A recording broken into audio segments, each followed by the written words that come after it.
আচ্ছা, আজকে বিএনপির ভাইদেরকে একটা কথা বলি, আপনারা হয়তো অনেকে জানেন না। পৃথিবীতে দ্বিতীয় ইতিহাস আছে কিনা মান্না ভাই জানলে বলবেন, আমি ভাইয়ের কাছ থেকে শুনতে চাইবো। জিয়াউর রহমান তো একজন সামরিক শাসক ছিলেন।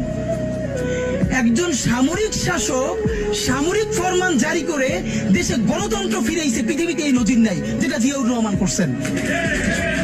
আপনারা কি জানেন এই যে জিয়াউর রহমান গণতন্ত্র ফিরাইলেন, যার মাধ্যমে আওয়ামী লীগ রাজনীতি করার সুযোগ পাইল ১ সালের পর, সেটা কিসের মধ্য দিয়ে? তখন তো সংসদ নাই, সংবিধান তো সংশোধনও করা যাইতেছিল না।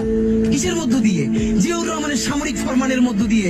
পৃথিবীর একমাত্র একজন সামরিক শাসক যিনি ফিল করলেন না সামরিক পন্থা দিয়ে করা যাবে না, গণতন্ত্রে ফিরতে হবে। এবং দেখেন হাসিনারে এবং আওয়ামী লীগের চরিত্রটাই হলো এরকম, এর যে একটু ভালোবাসে তার এসে হত্যা করে। শহীদ প্রেসিডেন্ট জিয়াউর রহমান শেখ হাসিনাকে দেশে আসার অনুমতি দিছিলেন, সুযোগ দিছিলেন এবং বলছে থাক সবাই রাজনীতি করুক। আসার ১ মাসের মধ্যে জিয়াউর রহমান শহীদ হয়ে গেছে, ১৩ দিনের মধ্যে।